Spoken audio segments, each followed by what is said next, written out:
Hoy tenemos en el segundo libro de Samuel este pacto que hace David con los ancianos del norte, y tenemos el principio de la unificación del pueblo de Israel, que hasta después de Salomón fue la parte de más esplendor de ese reino, y evidentemente que se debe también a las cualidades de David, a su diálogo. No sé si quedó claro en la perícopa que hemos proclamado como primera lectura, pero David conquista Jerusalén y no la conquista guerreando, sino que la conquista a través de pactos. O sea que evidentemente que tenía mucha capacidad, y lo que nosotros hemos leído semicontinuamente lo tenemos que entender en la totalidad. Recordamos cómo Samuel lo unge, pero esa unción fue dentro de una comida familiar, esa unción no fue pública. Después David fue haciendo externo esa elección del Señor, y fueron dándose todos los acontecimientos dentro de la libertad de cada uno, de Saúl, del mismo David y de las circunstancias que se fueron encontrando.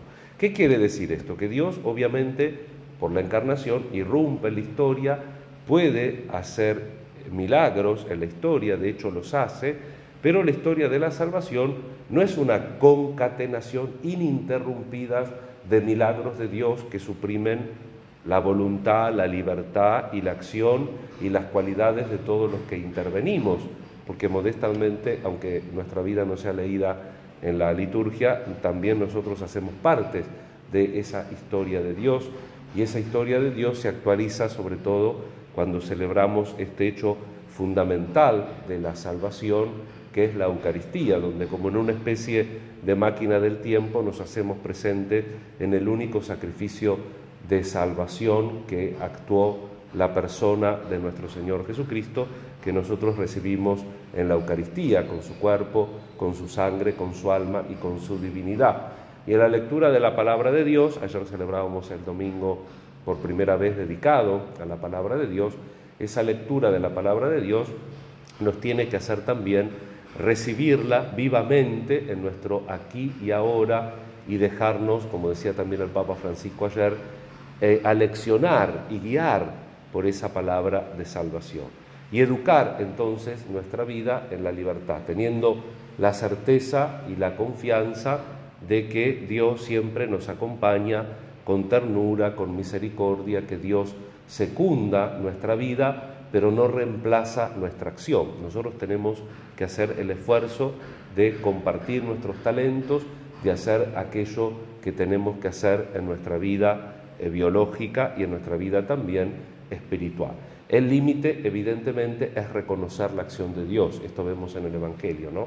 El pecado del Espíritu Santo es no reconocer a Cristo como Cristo, sino casi podríamos decir con una cierta conciencia negar lo obvio. Dios no puede ser el demonio. Esto es un absurdo. Esto, en 2 minutos Jesús desmonta esta acusación, ¿no? Una persona que está en contra suya no puede progresar de ninguna manera. Entonces el límite, pero es un límite que tampoco es externo, porque Dios no lo quiere. Dios quiere que todos los hombres se salven y lleguen al conocimiento de Él. El único límite es cuando uno se cierra a la gracia de Dios. Por eso es importante que nosotros nos abramos constantemente a los dones de su amor y de su misericordia. Esto hace que nosotros celebremos la Eucaristía cada día, que escuchemos su palabra, que recemos la liturgia de las horas, pero lo hacemos con ese corazón, con esa disponibilidad, con esa apertura que tendríamos que hacerlo constantemente, y siempre, hasta podríamos decir, con una cierta novedad. La hermana Claudia entonces va a hacer otra actividad pastoral, ¿no es cierto? Y nosotros tenemos que decirle que tiene que vivir de acuerdo a la luz y la fuerza de esta palabra de Dios. Y entonces siempre esta nueva misión va a ser un buen presagio, sea que tenga, entre comillas, éxitos humanos o que tenga fracasos. Porque si uno lee, y eso es lo que hacemos cada día en la Eucaristía, si vamos repasando la historia de la salvación, la vida de los personajes es un collage de éxitos y fracasos, pero Dios siempre está atrás de eso. Y lo importante del personaje que estamos siguiendo esta semana es que siempre se remarca la fidelidad, a pesar de los errores de David, Dios siempre permanece fiel. Por eso el cristiano tiene que tener la capacidad de incluir en la totalidad de su ser religioso toda su existencia. También a veces el fracaso y a veces también los pecados, ¿no? Buscados deliberadamente, pero sabiendo que si uno está en las manos de Dios, todo a la larga sirve para el bien de aquellos que lo amamos. Entonces la hermana Claudia que se va y los que quedamos, todos tenemos la certeza de que la antífona del Salmo es cierta. No es que tenemos que llenar algo en la liturgia, no tenemos que decir y repetimos esto: mi fidelidad y mi amor lo acompañarán.